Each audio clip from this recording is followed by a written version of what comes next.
Tea கடை கிச்சனை பார்க்க வந்திருக்கிற எல்லாருக்கும் வணக்கம் ஃப்ரெண்ட்ஸ். இன்றைக்கி நம்ம ஒரு சூப்பரான வித்தியாசமான ஒரு வடை ரெசிபி பார்க்க போகிறோம். இப்போ இந்த வடை எப்படி போடலாம் அப்படிங்கிற ப்ராசஸை ஸ்டார்ட் பண்ணலாம். வாங்க வீடியோக்குள்ளே போகலாம். இந்த வடைக்கு தேவையான இந்த டம்ளரில் இந்த டம்ளரில் ஒவ்வொரு டம்ளர் எடுத்துருக்கோம். ஆமாம், உங்களுக்கு தேவைன்னா அதில் பாதியை கூட போட்டுக்கலாம். நிறையா இருக்குன்னா பாதி போட்டுக்கலாம். என்ன பருப்புனா? இது கடலைப்பருப்பு. ஆமாம், அந்த ஒரு டம்ளர் கடலைப்பருப்பு, ஒரு டம்ளர் துவரம்பருப்பு, அதேமாரி பாசிப்பருப்பு ஒரு டம்ளர். ஆமாம், பட்டாணி பருப்பு. ஆமாம், பச்சரிசி. ஆமாம் ஆமாம், பச்சரிசி எல்லாமே ஊற வச்சுருக்கு. பருப்பெல்லாம் எவ்வளோ நேரம் ஊறணும்னு? இதில் பருப்பு நமக்கு 1 மணி நேரம் 1.5 மணி நேரம் ஊறினாலே போதும். ஆமாம். அடுத்து புழுங்கரிசி, அது ஒரு டம்ளர். ஆமாம், அதுவும் ஒரு டம்ளர். உளுந்தம்பருப்பு அதே அளவு. ஆமாம். இப்போ எல்லாத்தையும் ஒன்றா போட்டு நல்லா அலசிட்டு நம்ம கிரைண்டரில் ஓட்டணும். இந்த எல்லா பருப்புமே அந்த ஒரு டம்ளர் அளவு தான். ஆமாம், ஒரு டம்ளர் அளவில் நம்ம எடுத்துருக்கோம். இது அதிகமாக இருக்கும். அவங்க மெஷர்மெண்ட்டுக்கு குறைச்சி வேணும்னா அதுலேருந்து பாதி போட்டால் போதும். ஆமாம், தேவையான அளவு நம்ம ஒரு டம்ளர் சொல்லியிருக்கோம். அதில் ஊற வச்சதுனால நிறையா தெரியுது. அவங்க பாதியாக போட்டு வீட்டுக்கு கம்மியாக போட்டுக்கலாம். இப்போ எல்லாத்தையும் மொத்தமாக அள்ளி போட்டு கிரைண்டரில் போட்டு ஆட்டிடும்.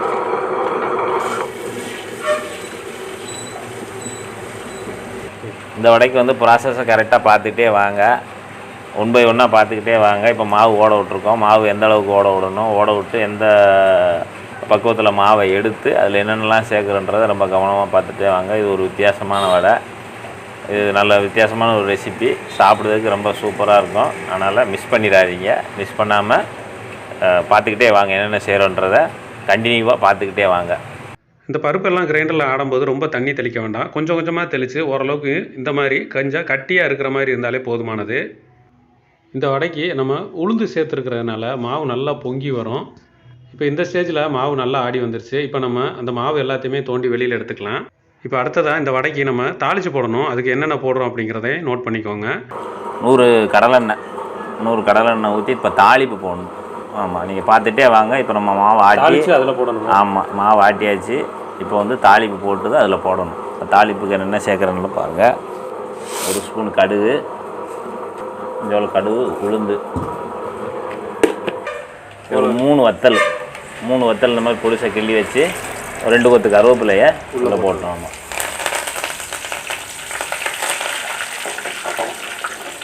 அவ்வளோதான்.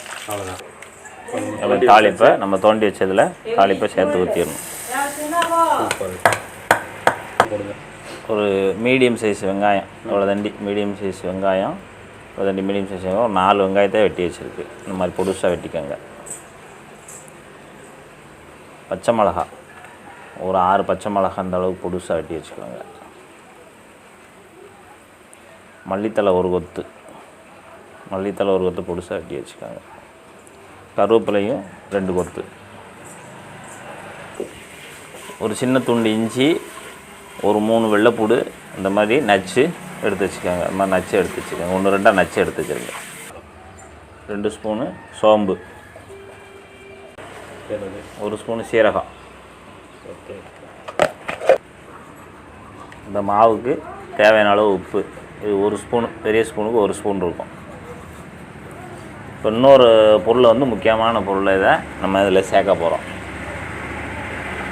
இந்த மாதிரி தேங்காயை இந்த சைஸில் இந்த மாதிரி இழைச்சி புதுசாக வெட்டி வச்சுக்கணும். இந்த வடையோட ஸ்பெஷாலிட்டியே இதுதான். இந்த வடைக்கு அந்த வடையை இதில் உள்ளே போட்டு இந்த தேங்காயை அப்படி சேர்த்து மென்று சாப்பிடும்போது டேஸ்ட்டு சூப்பராக இருக்கும். மென்று சாப்பிட்ற மாதிரி தான் இந்த தேங்காயை நம்ம வெட்டி இதில் உள்ளே சேர்க்கணும். இப்போ 2 சில்லு கடையில் வாங்குகிறோம்ல, அதேமாதிரி 2 சில்லு நான் போட்டிருக்கேன். நீங்கள் தேவையான அளவு இந்த மாதிரி நைஸாக கட் பண்ணி உள்ளே சேர்த்துக்கணும். மாவு நல்லா கலந்து விட்டுருங்க. நம்ம தாளிப்பு எல்லாம் ஜம்முன்னு போட்டிருக்கு. எல்லாத்தையும் நல்லா இப்போ இந்த மாவு எல்லாத்தையுமே நல்லா ஒன்றா கலந்து விட்டுருவோம். இப்போ நம்ம கிரைண்டர்லேருந்து தோண்டும் போது மாவு நிறையா தெரியும். இந்த மாதிரி போட்டு மிக்ஸ் பண்ணும்போது அப்படியே அளவு வந்து ரொம்ப குறைஞ்ச மாதிரி இருக்கும். அதை பற்றி எதுவுமே யோசிக்காதீங்க. நம்ம ஒன்றா கலந்து விட்டாலே போதுமானது. இப்போ ஒரு பக்கம் எண்ணெய் வந்து சூடாயிருச்சு. நம்ம வந்து வடையை ஒன்றா எடுத்து தட்டி போட ஆரம்பிச்சிடலாம். சின்ன சைஸில் எடுத்து இந்த மாதிரி உருண்டை பிடிச்சி அதை அப்படியே தட்டி நம்ம மசால் வடை போடுவோம், அதாவது பருப்பு வடை போடுவோம். அந்த டைப்பில் நீங்கள் தட்டி போட்டாலே போதும், கரெக்டாக இருக்கும். இந்த மசால் வடை போடும்போது எண்ணெய் கொஞ்சம் நல்லாவே சூடாகவே இருக்கணும். ஏன்னா நம்ம போட்ட உடனே எண்ணெய் சூடு கம்மியாக இருந்தது அப்படின்னா அந்த மாவு அப்படியே வடை எல்லாமே பிரிஞ்சு போயிடும் எண்ணெயில். நம்ம இப்போ ஒவ்வொரு வடையாக வந்து எடுத்து தட்டி போட ஆரம்பிச்சிட்டோம். இப்போ இந்த மாதிரி வடையெல்லாம் பார்த்தீங்கன்னா சாதாரணமாக நம்ம மசால் வடை போட்டோம் அப்படின்னா ஒரு பருப்பு தான் போடுவோம். இப்போ இதில் 5 வகையான பருப்பு நம்ம சேர்க்கறதுனால இந்த வடையோட டேஸ்ட்டும் நல்லாயிருக்கும். அதே நேரத்தில் நம்ம உடம்புக்கும் ரொம்ப நல்லது. இந்த மாதிரி டிஃப்ரெண்ட்டாக போடுற ஒரு சில வடைகள் எல்லாமே கடைகளில் போடுறதுக்கு யோசிப்பாங்க. ஏன்னா இது கொஞ்சம் வேலைப்பாடு அதிகம். அதிகம் அப்படிங்கிறத விட இது எல்லா வகையான பருப்பும் நம்ம இதில் சேர்க்கறதுனால கொஞ்சம் செலவுகளும் கொஞ்சம் அதிகமாக வர்ற மாதிரி தெரியும். அதனால் நம்ம வீட்டில் போட்டு சாப்பிட்றதுக்கு இந்த மாதிரி ரொம்ப டிஃப்ரெண்ட்டான உள்ளதெல்லாம் நம்ம ட்ரை பண்ணி பார்க்கலாம். அது மட்டும் இல்லாமல் ஒரு சிலர் டிஃப்ரெண்ட்டாக ஏதாவது சாப்பிடணும்னு நினைப்பாங்க. அந்த மாதிரி உள்ளவங்களுக்கு இது நல்ல ஒரு சூப்பரான ஒரு வடை.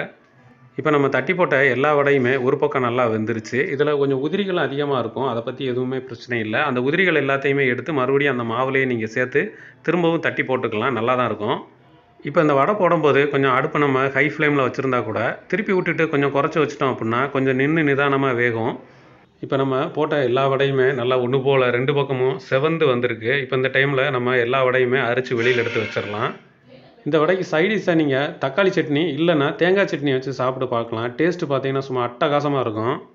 நீங்களும் இன்றைக்கே இதே மாதிரி ஒரு சூப்பரான வடையை ரெடி பண்ணி சாப்பிட்டு பார்த்துட்டு டேஸ்ட் எப்படி இருந்ததுன்னு மறக்காமல் கமெண்ட்டில் சொல்லுங்கள். நம்ம நாளைக்கு ஒரு சூப்பரான வீடியோவில் சந்திக்கலாம். தேங்க்யூ.